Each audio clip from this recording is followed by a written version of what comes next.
नमस्कार दोस्तों, मैं डॉक्टर सर्वेश कुमार आप सभी को आपके अपने यूट्यूब चैनल पे हार्दिक स्वागत है। दोस्तों, आज हम चर्चा करेंगे फाइलेरियसिस के बारे में, यानी इसको हम लोग हाथी पाँव भी बोलते हैं, यानी एलिफेंटिएसिस। जो फाइलेरिया का जब इन्फेक्शन हो जाता है तो उसका पैर हाथी के पाँव की तरह हो जाता है। तो इसी पे हम लोग चर्चा आज करेंगे। तो दोस्तों, जो हाथी पाँव होता है generally south Africa, central America और अफ्रीका में पाया जाता है। लेकिन इंडिया में देखिए तो हमारे आंध्र प्रदेश, तमिलनाडु, यूपी, बिहार, ये सब एरिया में पाया जाता है। इसको कहाँ का देखिए तो यह मच्छर जो होता है, मच्छर के काटने से होता है। मच्छर कौन सा होता है? एनाफेलिज या क्यूलिस मस्कीटो जो मच्छर होता है उसी के काटने से होता है। इस तरह के मच्छर जो होते हैं इसके अंदर जो फाइलेरिया का जो लार्वा होता है, फाइलेरिया का लार्वा का नाम होता है बुचेरिया ब्रोंकोप्टी।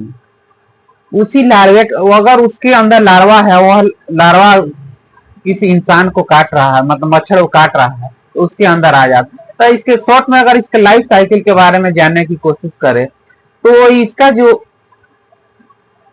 एडल्ट वर्म जो इसका होता है, यानी बुचेरिया ब्रोंकोप्टी, लिम्फेटिक ऑर्गन जो होता है, यानी लिम्फेटिक सर्कुलेशन के अंदर सर्कुलेट करता है।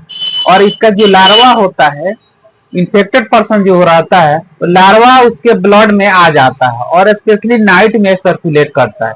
लेकिन अगर कोई मच्छर उस इन्फेक्टेड पर्सन को, यानी एनाफिलीज या क्यूलेस मस्क्यूटो मच्छर अगर उस इन्फेक्टेड पर्सन को काट रहा है तो उसमें से ब्लड सक करेगा, तो उसके द्वारा उसका जो लार्वा होता है उस मच्छर के ब्लड में आ जाता है। फिर वही मच्छर अगर किसी हेल्दी पर्सन को काट रहा है तो उसके क्यूटेनियस में चला जाता है और क्यूटेनियस के द्वारा, यानी सब क्यूटेनियस के द्वारा उसके ब्लड में सर्कुलेट करने लगता है। अब ब्लड में सर्कुलेट करते करते वह लिम्फेटिक ऑर्गन में चला जाता है, लिम्फेटिक चैनल में चला जाता है, वहां एडल्ट वर्म बनने लगता है।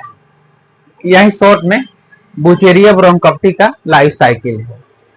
अब इसमें हम देखें कि इसका कारण, मतलब अगर इसका हम कारण देखें तो कारण तो यही है, बुचेरिया ब्रोंकोप्टी इन्फेक्टेड मच्छर के काटने हो।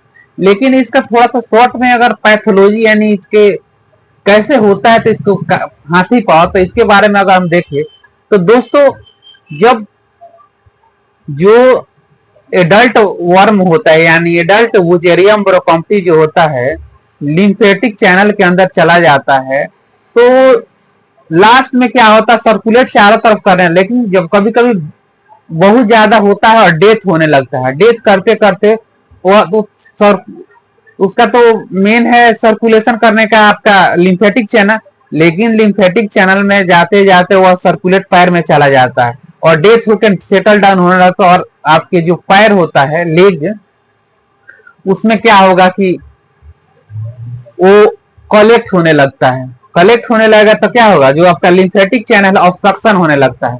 जब ऑब्स्ट्रक्शन होने लगेगा तब लिम्फेटिक फ्लूइड का कलेक्शन होने लगेगा और सेल्स जो डब्ल्यूबीसी और सेल्स है उसका भी कलेक्शन होने लगा, जिसके वजह से वहां का जो एरिया होता है काफी थिक हो जाता है और हार्ड हो जाता है, इडिमा डेवलप करने, यानी स्वेलिंग होने लगता है। और स्वेलिंग होते होते बहुत ज्यादा हो जाता है, जब प्रेशर पड़ता है तो वहां का स्किन श्रिंक करने लगता है, जिसकी वजह से वो हाथी की पैर की तरह दिखने लगता है। उसी वजह से इसको हम लोग हाथी पाँव बोलते हैं।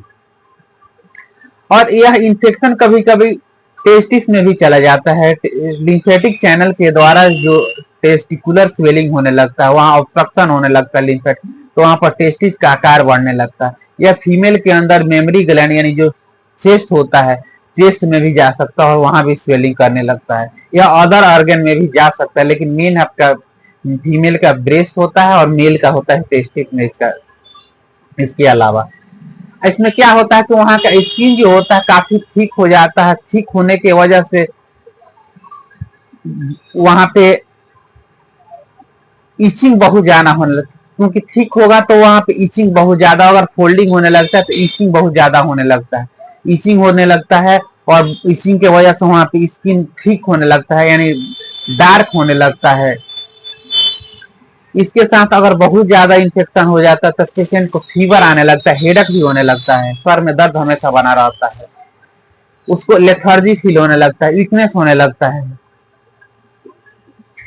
इसके अलावा अगर इसके होम्योपैथिक ट्रीटमेंट के बारे में जाने तो दोस्तों, होम्योपैथिक ट्रीटमेंट अगर एडवांस स्टेज में चला गया है तो इसका लाइन ऑफ ट्रीटमेंट थोड़ा सा डिफिकल्ट हो जाता है, लेकिन अगर अर्ली स्टेज में तो इसका ट्रीटमेंट थोड़ा सा इजी रहता है पेशेंट के लिए भी, और संभव होता है कि वो क्यूर हो जाए। लेकिन अगर एडवांस स्टेज में चला जाता है तो उसको क्यूर करना मुश्किल हो जाए, लेकिन अगर उसको ट्रीटमेंट चलेगा तो पेशेंट की परेशानी कुछ कम हो जाएगी और उसका जो हाथी पाव है उतना ही पे रुक जाएगा और उसका जो अदर सिम्टोमेटिक ट्रीटमेंट अगर दिया जा रहा है तो ठीक हो सकता है।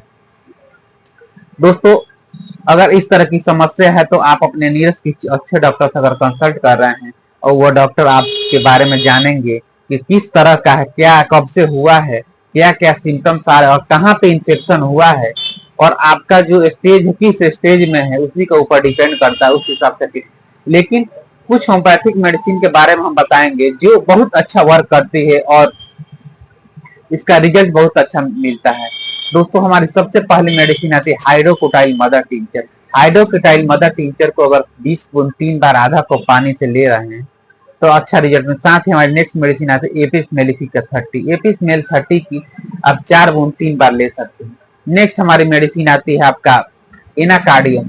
इनाकार्डियम 30 की आप 4 गुण 3 बार ले सकते हैं। इसके अलावा होम्योपैथिक में और भी बहुत सारी मेडिसिन आती है, ये आपके डॉक्टर पूरी केस जानने के बाद से एडवाइज करेंगे कि आपकी कौन सी मेडिसिन की जरूरत है, कौन सा सिम्टम्स आपको कवर कर रहा है। उस मेडिसिन को यानी फोलिक रेस्ट रेमेडी को अगर दे रहे हैं तो आपको जो हाथी पाव है यानी एलिफेंटियासिस से धीरे धीरे करके कम हो जाएगा। तो दोस्तों, ये रही हमारी चर्चा। अगर आप इस चैनल पे नए हैं तो चैनल को सब्सक्राइब कर दीजिए और मेरे बेल बटन को प्रेस करना ना भूलें, क्योंकि हम हर समय हेल्थ टिप्स और होम्योपैथिक आपको कैसे हेल्प कर सकता है रिलेटेड वीडियो पब्लिश करते रहते हैं। अगर आप चैनल को सब्सक्राइब कर दे रहे हैं, बेल बटन को प्रेस कर दे रहे हैं, तो कोई भी हम वीडियो दे रहे हैं, डाल रहे हैं तो आपके पास पहले जाएगा और आपको इससे हेल्प मिलेगा। तो दोस्तों, फिर मिलते हैं नेक्स्ट वीडियो में। स्वस्थ रहिए, खुश रहिए, सदा मुस्कुराते रहिए।